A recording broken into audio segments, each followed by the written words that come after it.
preparation for this sermon at the beginning of this new year, I've been thinking and reading and talking to a few people about time, that most real and unreal of all creatures.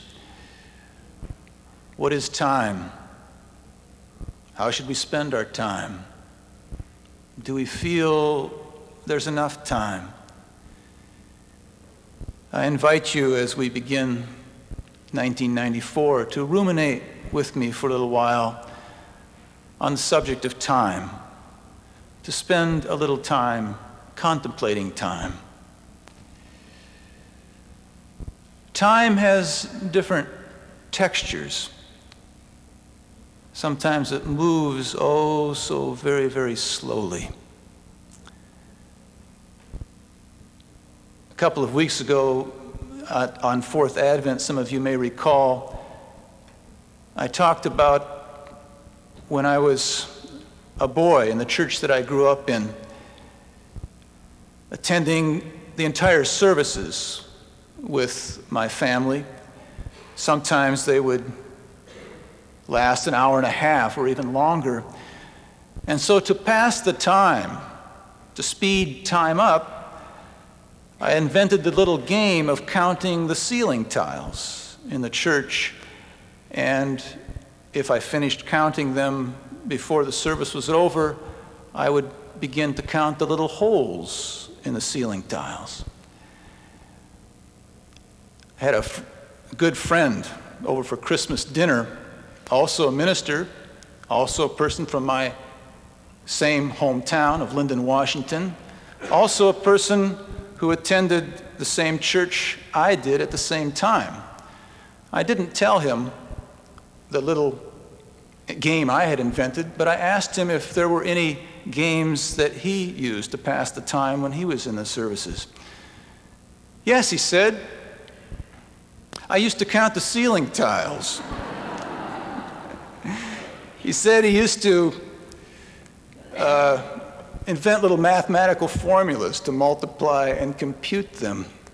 Well, I was a little surprised to find that we had both invented the same game. And thinking it over, I thought, well, this was a Calvinist church, and we took very seriously the commandment not to have any graven images. And so there wasn't any iconography or even designs in the church. But the mind, to occupy itself, particularly when time's moving slowly, has to do something. And so there we were, I in the balcony of the sanctuary with my family, and he down below on the main floor, both of us counting the ceiling tiles to pass the time, to speed it up. Well, fortunately, that's not a problem in this sanctuary because there's a lot of different things to count.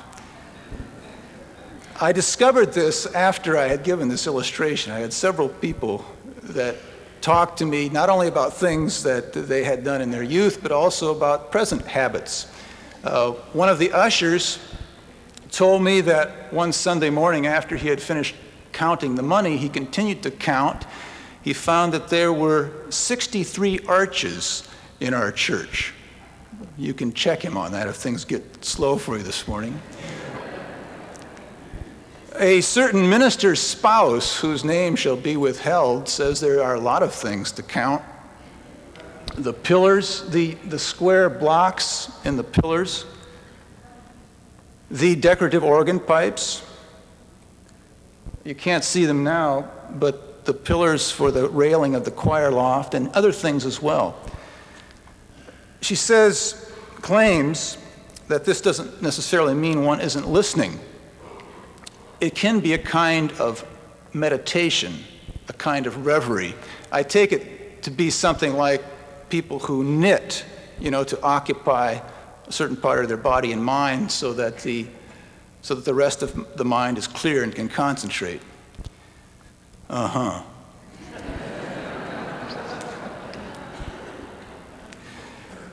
have another friend who grew up in this church and attended services.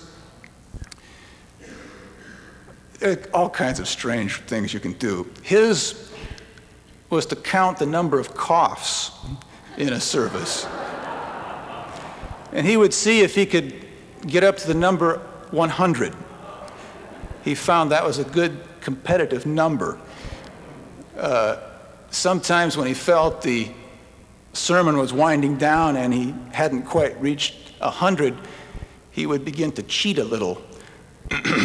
Was that a cough or just a clearing of the throat? The intrigue of it all. You can pass the time in any number of ways, and the important thing, you can cheat on them, it doesn't matter. The important thing is to keep the game going. Even if you're changing the rules as you go along, you've got to do something to pass the time.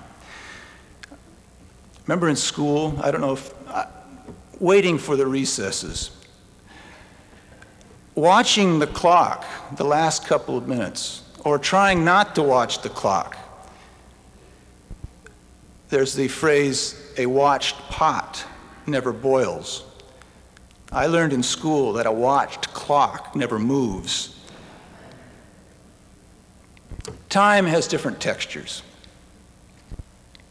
A common complaint in our society is not that time moves too slowly, but that it's moving too quickly and there's not enough of it.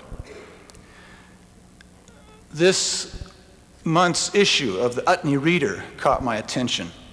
Front cover. It says, "Too busy? Even to read this magazine? Then read this magazine." Which I did. One clever article in it by Marjorie Keller begins this way. She says, "I've been noticing lately how inept most of us are at judging time. A project expected to take a half day takes 2 full days. The meeting scheduled for 2 hours needs 3. I mean, really," she says, "if my colleagues and I were as bad at estimating space as we are at estimating time, we'd be crashing into the furniture and dropping coffee cups off the desks." There's an increasing sense of there not being enough time. Not having enough time to get done what we want and feel we need to get done.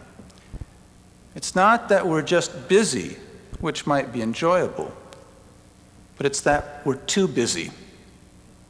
Frantically busy, neurotically busy.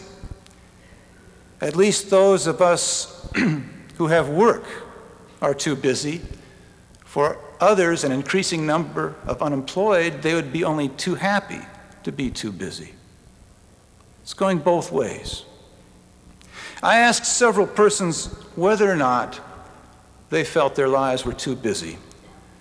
And the large majority, without hesitation, said emphatically yes.